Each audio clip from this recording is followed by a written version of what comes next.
Justin. Okay, I started the recording. Thank you, Jeff. Okay, We're okay. anyone here to speak in open forum? If there's anyone that wants to speak to the open forum, please raise your hand. Or turn your video on too, if that's an option. Right, you can use the, I don't know if we have the raise your hand function active, do we? It should be. Or turn your video on or come off of mute and say, I'd like to speak. Any of those would work. We've got a couple folks there who are not on the board.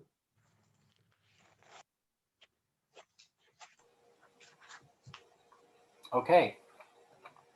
I'd like to call the meeting to order. Ramsey, would you call the roll, please? Member Ludwig, Here. Goodman, Here. Page, Here. Dreyer, Here.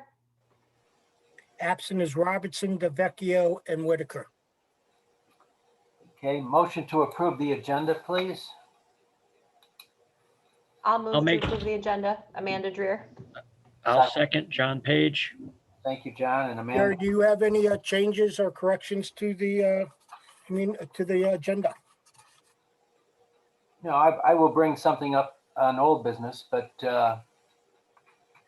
And you would like under old business to bring up the discussion of generators? and air conditioning compressors, yes. I guess that, well, I don't know, it should be old business or new business, Ramsey. We've talked about it before. It could be old business. I Very just good. want to add it to the Other agenda. than that, no, I have no additions.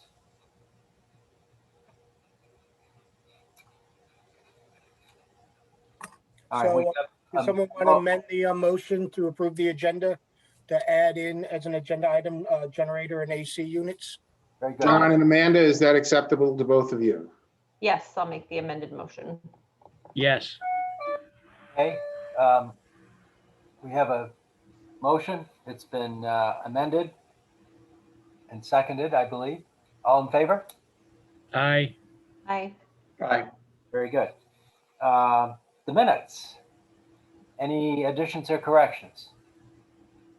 Oh, quite a lot of minutes this time. Almost an hour's worth of minutes. I Any- didn't have any changes to the May minutes, but I did have a few changes to the April minutes. I don't know which one you want to address first. Let's do April's, please. So I have a few substantive changes. On page 12, line 15, it says the speaker is Mr. Fader. I believe that's Mr. Boehner. On page 28, line 11, REM should be JEM, and landhold should be landlord. And on page 43, line 5, insulation should be installation. That's all I had. Very good, thank you. I'm on page 65. There's a whole phrase at the end of line 21 that doesn't make sense. It's attributed to Jerry. What does it say? It says, then you mentioned also updating Landing Road, Mare Hair, the Guilt.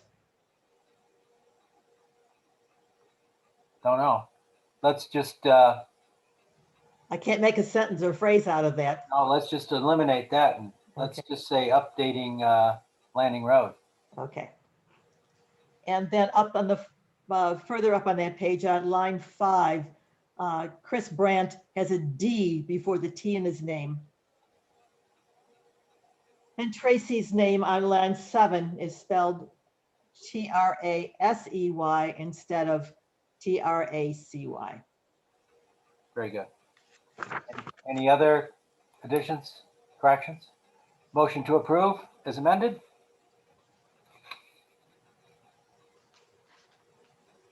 I'll move to approve the minutes as amended. Thank you. Second? I'll second John Page. Thanks, John. All in favor, say aye. Aye. Aye. Thank you. Ramsey, was this meeting duly advertised? Yes, was advertised in the Brighton Pittsford Post of June 10th, 2021. Jerry, I think we were going to do the approval of the May minutes as well. Oh, I'm sorry. I apologize. Oh, that's right. Thank Yep. you, Amanda. Thank you, Amanda. May minutes, any additions or corrections? Again, I'm listed on the not present part of the front page there, and I was present. Okay, sorry about that. Not a big, Any other additions or corrections? Motion to approve is amended. I'll make the motion, John Page. Thank you, John. Second, I'll second. thank you, Amanda. All in favor? Aye. Aye. Minutes stand approved. Ramsey, was this meeting duly advertised? Yes, it was properly advertised in the Brighton Pittsford Post of June 10th, 2021. Meeting as duly advertised will now be held. We have no communications, no designation of landmarks, no certificates of appropriateness, no hardship applications. Public hearings are closed. New business. I would like the record to note that Jason DeVecchio has joined the meeting. The minutes could reflect that. Or How are Justin, you? or Justin Delvecchio. We could call him Justin too. I'm sorry, I called him Justin, I'm sorry. No problem, Ronald. No, it's Randy. Oh, So, It's Randy. especially when I was a little kid. This is helping Rhoda tremendously, I'm sure. My mother was a Sunday school teacher and she heard this terrible story about Randy not behaving in Sunday school. And it turned out to be Ramsey. Okay. For a long time, you just heard about Randy. So anyhow, okay. Okay, Randy, Sorry the about that. public hearings are now closed. New business, demolition review, 2253 South Clinton Avenue. Jeff, if you could pop up a picture of that building on South Clinton Avenue. Ooh, that's a pretty one. Mhm. The building is being torn down to raise up the roof. It's 1960 style building. Mhm. Jeff, could you show the letter from the architect? Just giving a little summary of what he knows about the building. You can see it's a wood form building, typical of a 1960s low rise office building. There's not much to it. Nothing very notable about it from what I could see. Okay, I do very believe good. that you had this in your packet of information. Yes, we did. And just to remind the board, really the only issue before the board is this a building that you would want to consider for designation as a landmark under our historic preservation code? And that's the decision to make. So at some point in time, a motion to instruct Ramsey to advise the planning board that there is no interest or is an interest in having this property designated as a landmark. Thank you, Ken. Is there anyone to speak for this proposal? It's not a public hearing per se. No, it's Okay. Very good. if you want It to. would just be further for the discussion of the board recommendation- itself. I'm sorry. Yes, I just wondered if anyone from the architectural firm was here. No, Jerry, there isn't. That was all. Okay. Very good. Any discussion or questions from the commission? Then Ken, would you, well, I guess we don't need a motion. Yeah, I would like a motion Okay, directing very me. good. So, advise the planning so yeah, board I would, on having the property to be considered as a local landmark. would you read that again, Ramsey? I spoke over you. I'm sorry, or speaking over you. that you direct the secretary to advise the planning board that the Historical Preservation Commission does not have interest in having a public hearing to consider the property as a landmark, local landmark. So a yes vote will direct Ramsey to send a letter saying we have no interest in designating it. That is correct. Thank you, Jerry. I'll Is there a make that motion. Thank you, Amanda. Second, please. I'll second the motion, John Page. Thank you, John. Any discussion? Okay, Ramsey, would you call the vote? please? Member Ludwig, Yes. Goodman, Yes. Page, Yes, Vecchio, Yes. and Dreyer. Yes. Motion passes. Very good. Thank you. Any other new business? Okay, old business. The issue of last month, we talked about the tree issue. And I thought it appropriate, I know we've brought this up before, but I think we need to also include air conditioning compressors and generators as the items that do not need a certificate of appropriateness. They are covered under the building code as needing a permit, which does govern their location, etc. Ken, would you just speak to this, please? Thanks, Jerry. So the Historic Preservation Code, and specifically section 224-4, allows the commission, as we did at our last meeting, to adopt rules or policies after a public hearing to determine when repairs and maintenance of landmarks will not require a certificate of appropriateness. So we determined that the issue of getting rid of a dead tree is a maintenance or repair issue. And then you, as the board, determined that you wanted to put into place that policy that said that if you're removing a dead tree, you need not come in for a certificate of appropriateness. Installing a generator, Ramsey and I have talked about this a bit, does not seem to constitute either maintenance or repair. And so it would not be within the commission's purview to simply adopt a policy or procedure that would allow generators to be installed without getting a C of A. However, the right process for making that happen would be for the commission, if it was so inclined, to direct Ramsey to send a letter to the town board on behalf of the commission requesting that the code be amended so that the installation of generators pursuant to town code would not require a certificate of appropriateness.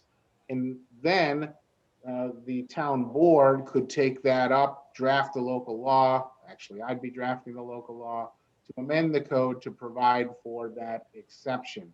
But it would have to be a code amendment that only the town board could enact, not a policy or procedure that the commission could adopt. Thank you, Ken. Now, in addition to this, I guess I would ask the commission, is there anything else along this line that we should include? well, it was already mentioned about compressors for air conditioners. And I have a question, Ken. If somebody wants to remove a generator or remove a compressor, is it incumbent upon them to come to the board if those items have not been specifically identified in the designation? Interesting. Let me ask Ramsey this question. is does the removal of a compressor or the removal Don't of, require a building permit, so I would not be sending them off to get a C of A.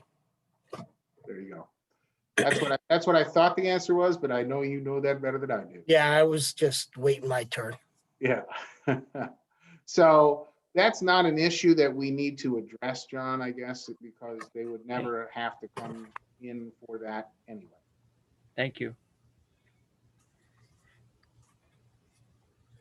So what I hear is an interest possibly, although I've heard Jerry say, and maybe John as well, say that there's an interest of the two of them in asking the town board to amend the code to accept from the requirement of a C of A, both the installation of a generator and the installation of an air conditioning compressor.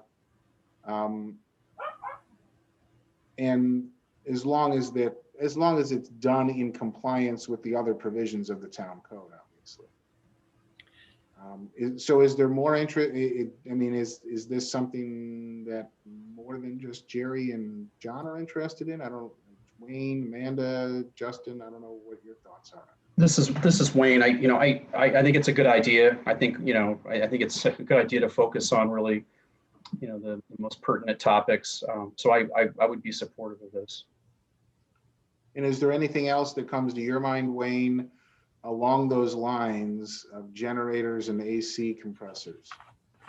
No, I think those were the two, and I think Jerry had mentioned at a previous meeting, was in the minutes. So I think those two items, I think, cover it, at least from my standpoint. Amanda, Justin, your thoughts? So I agree. As far as generators and air compressors go, one thing I was thinking about would be, because I've been looking at it for my own house, is the situation with like ductless mini splits.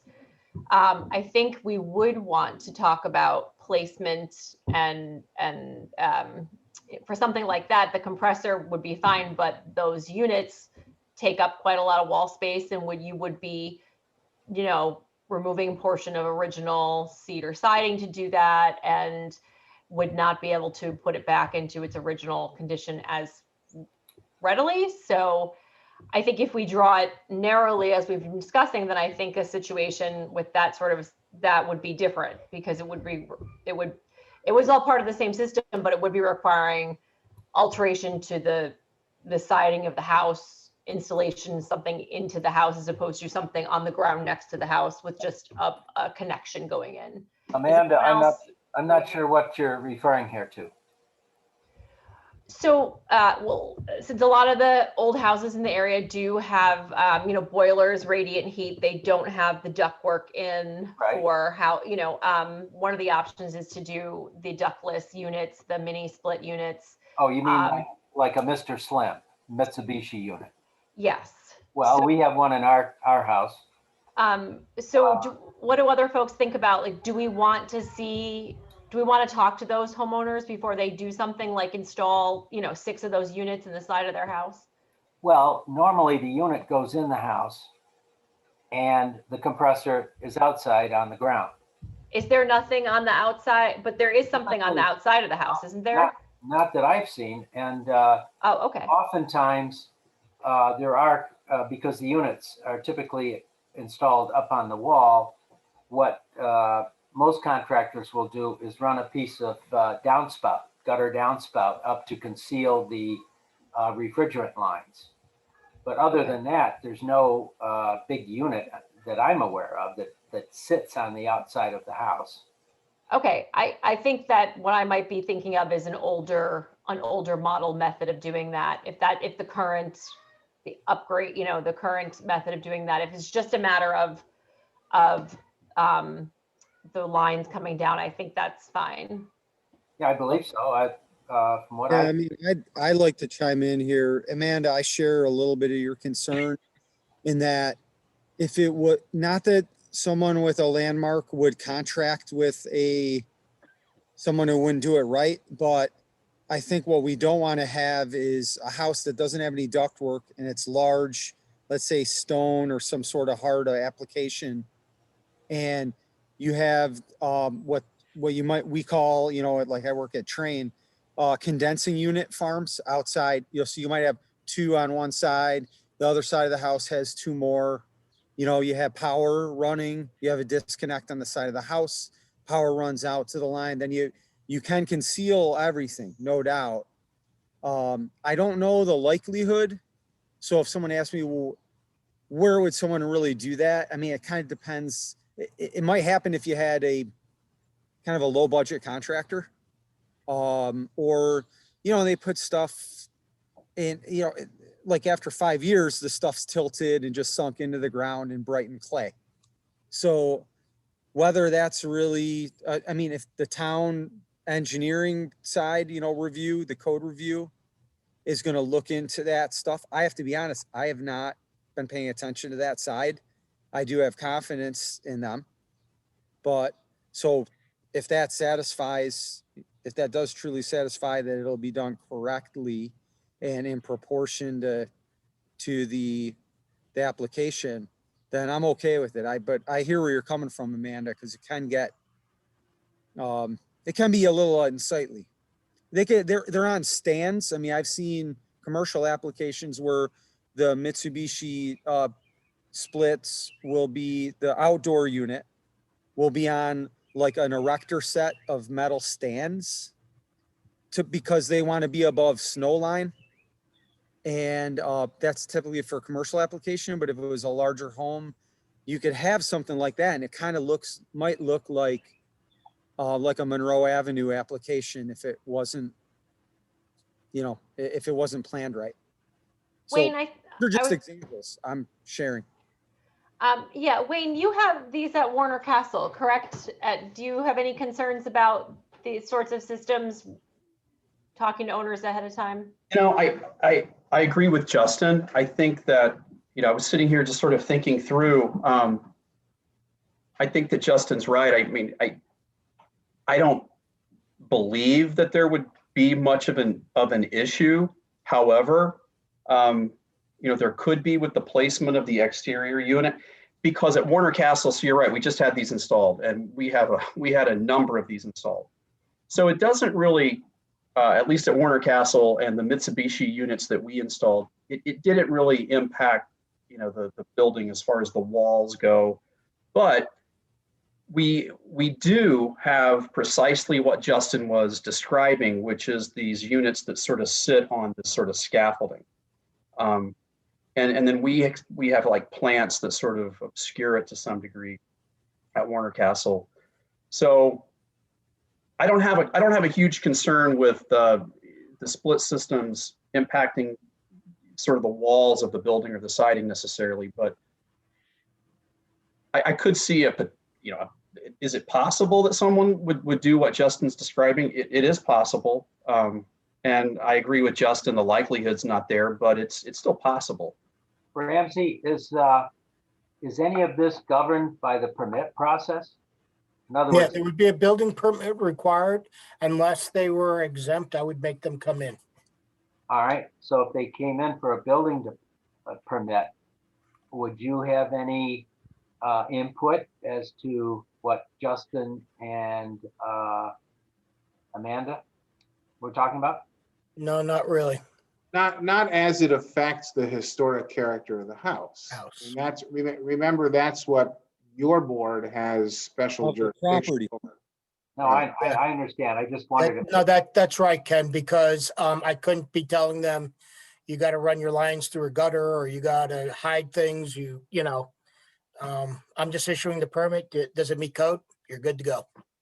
And I'm less concerned with how something may look while the unit is there, even if it's going to be for a long time. I'm more concerned with making alterations to the house that cannot be undone. But I think if a unit is placed outside and the alteration to the house is minimal, then I'm comfortable with the permit process covering safety issues, and we would not, I don't think we would need to approve that ahead of time. well, regardless of how it's fastened to the house, nothing really, as far as I can think, it may not look the best, but certainly it would not have irreparable, it wouldn't do irreparable damage to the house, even if you did have you raised it up some.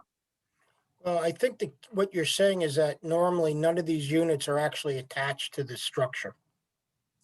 They're sitting on a platform with lines running to the house, up the side, up the corners, through the gutters, bringing cool air. So I think that's probably the key. I think you guys are all comfortable as long as they do not attach it to the structure and start damaging the wall of the historic structure. I guess, Is that maybe, right? I don't maybe, know. Well, I had a question. I mean, maybe Justin, given his experience, knows this, but Yep, he's our pro. you would probably have to, I mean, there's going to be, right, Justin, there's going to be holes drilled in there, right? I mean, you're going to have to impact the structure to some degree just to get the lines, right? Yes.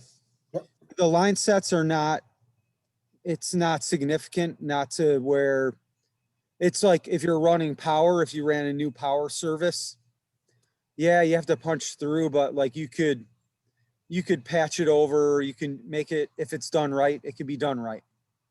My main concern is the platform thing. I was actually trying to find a picture So was I. to just show people what it could look like. And then you could decide, well, if that's, Jeff, excellent. Yeah. That's a very There you go, standard. Jeff. Thank you. That's excellent. Yeah, very standard on the right, because there's an electrification and decarbonization initiative going on right now where you guys will be seeing more and more incentives where they actually want to have some of these systems rather than burning fossil fuel like natural gas and stuff. There's going to be a big push to switch over to full electric heat. Now, I'm not saying that you would do that for a whole house, but if you had, just an area that needed some extra heat or something, you could put one of these up. And if it just went through, like they'd get permitted easily by the town code. And it would, the reason they lift them up like that is because they have to be above snow line to generate heat in the winter time. That's what the standard, like that's even highest quality grade Mitsubishi product. They all come on those platform, those stilt things. So I don't know. What's the likelihood? I mean, we would see like maybe once a year, you might drive by and see someone who added this. So. If you see some of the pictures that Jeff has pulled up, you'll see some of them being mounted on the side of a wall of a house, and I've seen that. I have seen that.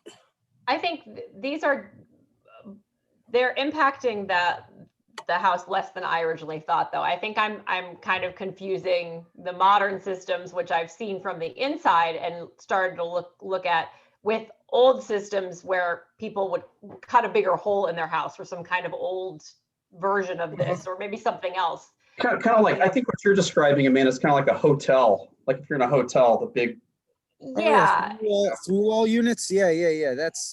I think, and gonna so add those. it sounds like that's not something we have to worry about. So I'm okay with the setup and the pictures here, whether it's attached to the side of the house or whether it's on a platform, because I mean, I think it's as limited as you can be. And we want homeowners to be able to add things like air conditioning, because that means they're going to stay in their house and they're going to take care of it. They have an investment in it. And I think that's a reasonable thing for us to want, folks to be able to do. And I'm okay with the permit process. The question that I have is, if they aren't actually asking their contractor questions, their guy might say, oh yeah, well, it's just going to be right up against the house. And they're okay.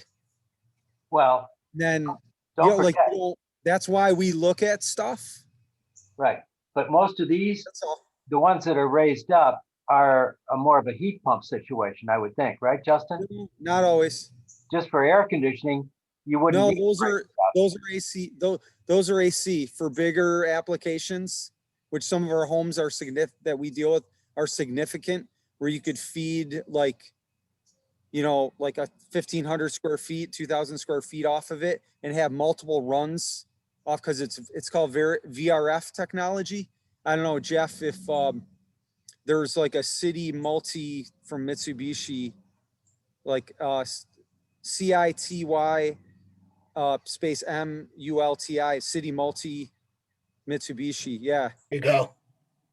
So Gotcha. you go to that, like you could have a home that might want to add, and I'm not saying it, you wouldn't do it. I'm just saying the installation could be significant. But Justin, you wouldn't need to raise it up to get it out of the snow if it's just for air conditioning, would you? There's no snow. I don't know. I don't know. Those are the conversation. No, like I said, Jerry, I thought it would be rare. Yeah, So just trying to build awareness. yeah, I think that's a slim and none possibility for an older house. I mean, most people that have an older house would that has forced air heat would just combine it with the furnace. And if it was on a radiator, hot water heat or steam heat, then they would have a compressor on the ground, because obviously you're not going to use air conditioning in the middle of the winter. Now, if you did have a heat pump, that's a little different. But even There's a house across the street from me that has, you know, they have forced air, but then they have an addition, and they cool in their addition with one of these units. Now, theirs is attached to the side of their house, though. Yeah. So it's certainly possible, and I have seen these around. We're going to see a lot more of them. And I think to your, like Jerry, I'm not talking about heat pump applications. I was just explaining why they might be above, but they may, if the specs, if it's not a bad contractor, but if the kit comes with the stand and they have you know, labor is very tight, and, you know, they'll put it up on, like the guy will just put it up on a stand. I mean, that could definitely happen. okay. So, but if we're okay with that, chance, it may be rare, but, Well, again, even if we it's could go to a vote or whatever. even if it's up on a stand, it's not going to do irreparable damage to the house. No, but I would be concerned with the appropriateness of the application. That's only my own concern. My concern, I guess I should just voice, I mean, after going through the discussion, I mean, I would have, I guess, I don't know that I would be that comfortable if someone took one of these units that I'm staring at and placed it, you know, on a front elevation of, you know, a great, you know, historic property that we're sort of. But they can't do that because of the code. No, they could do it though, right? Well, no, because the code. Well, they could if they applied for a variance. Yeah. Right. So yeah, and thanks, Ramsey. I just wanted to step in here and say, understand what you're doing. What you're doing is you're saying to the town board, amend the code so we don't see any of these no matter what. We don't see any generator installations. We don't see any air conditioning compressor installations. We don't see any of these, I'm not, mini Ductless split systems, ductless split systems. mini split systems. Yeah. Anyway, and so, yeah, as somebody, if they came in and they said, we want to put, you know, a monster generator in our front yard, they'd have to go to the zoning board. They would never have to go to the Historic Preservation Commission. And it would be the zoning board that would tell them, yeah, we'll allow you to do that. And they may or may not appreciate the impact on the historic character of the building, but that's not really their criteria for their determination. So that's what you're doing by asking the town board to amend the code, whether it's these or air conditioning units or generators. So just keep that in mind. I will also tell you that if you're asking the town board to amend the code, the more simple you can make it and the clearer you can make your request, the more likely that it will be acted upon in the way you wish. I think clarity is important if you're going to communicate this message. Well, we could say air conditioning compressors are exempt if they are placed at ground level or something like that. Yeah, we don't want any building mounted equipment. And we don't want anything on the front of the house either. So, I mean, to me, they would have to, the language would have to include that it would have to be behind the front line of the house and not mounted to the house. I agree. I agree too. I like Jerry's, though, the ground level. I like that. Maybe those are the three criteria. Yeah, ground mounted, not mounted to the house, behind the front facade. Is that possible, Ken? Yes, sorry. Right, No, Ken? I think that's some being clear and being specific, which will help. I think it will. And I don't think you're going to get that many. If you do have to deal with some in the front, there's not going to be that many. And it is going to be, if they want to do that, they have to realize there's going to be some lifting they're going to have to do in general. And I would think that We're would, opening it up for them even more than the town code would, the zoning allows. and I would think that they would be coming for that because they felt like they didn't have another option. There was a specific reason that it needed to be, and they wanted it in the front or something like that. And then we would get to weigh in and, Usually, yeah. I mean, And I don't want to drag the conversation out more than it needs to be, but while we're thinking about these things, is there anything along the lines of geothermal installations that we would want to accept? Exempt? like Yeah. solar panels. Not solar, Oh, geothermal. Okay. geothermal. I don't know So- what that looks like. And I don't, my input would be, if you do geothermal, yes, the construction will, you have like site work and then it's clean. And then it's piped to, you might have an outdoor unit like our, maybe we should just mention air conditioning / compressor units, like, use that terminology, because a geothermal system might have a heat pump application that, I don't know if we want to catch that. It still all ties back to the same idea of the units, the boxes, like at ground level and stuff. So So again, back to our town planner, if somebody wanted to install a geothermal system in the town of Brighton for their home or building, would they need to come in and get a building permit? And would you, if it was a designated property, refer them over to the HPC normally? Probably would. I've never had it come across my desk, but my first reaction is yes. There are geothermal units in the town of Brighton. I know there are. Yes, but I haven't done one with the historical designation attached to it. I 'Cause have usually no what it is, further- they're digging down, and they're disturbing the soil, but you don't see anything for the most part. Right, but it's considered an exterior renovation to the property. Yeah. Right? And it would need a building permit. It would need a building permit. It would need, without this exception or exemption, whatever you want to call it, it would need a C of A unless we say otherwise. So all I'm suggesting is that we should probably include that. And I did not suggest solar because you're slapping panels on a roof. I think you guys want to see that. Right. I do. Yep. Well, Diana brought her application to us, so that's fine.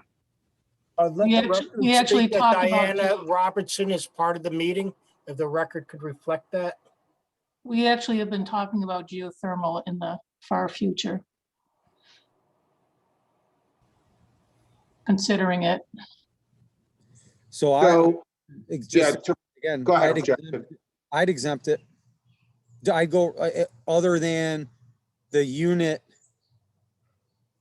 the compressor unit that goes along with the geothermal. It's the same concern as if you're adding cooling only, but I have no concern over the site work.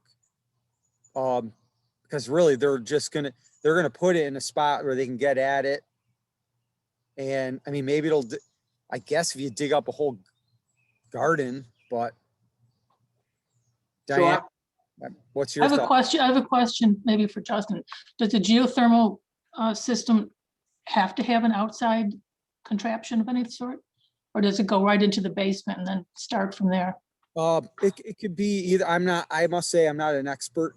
But it could be both situations for sure. But what I have seen so far, at least the residential applications, they seem to go into the basement. Okay. And they're set up in the basement. They go through the wall and Well, there I have, yeah, I mean, it seems pretty low impact. So I'm gonna take a shot at suggesting what I have heard so far as a potential motion, and that would be to direct the secretary of the Historic Preservation Commission to send a letter to the town board recommending that the town code be amended so that the installation of generators, air conditioning units, geothermal systems and equipment, and ductless mini split units would not require a certificate of appropriateness if and only if those installations are installed in compliance with the town code at ground level, not attached to the house, and behind the front facade. So let me ask, I'm sorry, can I ask a question before someone makes the motion? Or do you need to finish? I was going to say, if somebody would make the motion and second it, and then you could discuss it. Okay, Yeah. I'll make the motion. Thank you, Amanda. May I have a second? I'll second. Thanks, Justin. Any discussion? Well, I was just thinking, so the units that we're talking about, the mini splits, are there any circumstances when they would not either be lifted up as Wayne was described or attached to the house? I mean, are there some circumstances where they would be on ground level, or is that Yes. just not done anymore? No, they could be on ground level. They Yeah. could be on ground level. Okay, that Yeah. was my only question. Jerry's probably is, right, Jerry? Pardon? Yeah. You're- Oh, Where's your Mr. Slim? Yep. Okay, I just want to make sure that was before we put it in there, that made sense. Okay. Any other discussion? Okay, sounds like you've got it, Ken. I hope so. Member Ludwig, Yes. Robertson, Yes, Vecchio, Yes. Goodman, Yes. Page, Yes. Dreyer. Yes. Motion passes. I will draft the letter and send it to the town board. Very good. Thank you all. Any other old business? So I have a question, Ramsey, where do we stand on getting money for and/or a person for doing more I research just for us? sent out the RFPs yesterday. Okay. There's Any money other- in the budget, by the way. There's last I understand, so. Any other concerns of the church? If not, may I have a motion to adjourn? I move. Thank you. I second. All in favor? Aye. Hi. aye. Have a nice 4th of July, everyone. And we'll Looking see forward to everyone seeing you at town hall. in person In at our person. next meeting. Yes. See you That's right. soon. Guide through it. Hi, guys. Thank you. Bye-bye. Emergency's over. Have a good night. Jeff, thank you for Yep. pitching like you that. all. Nice job, Jeff. Thank you. Good night. Good night.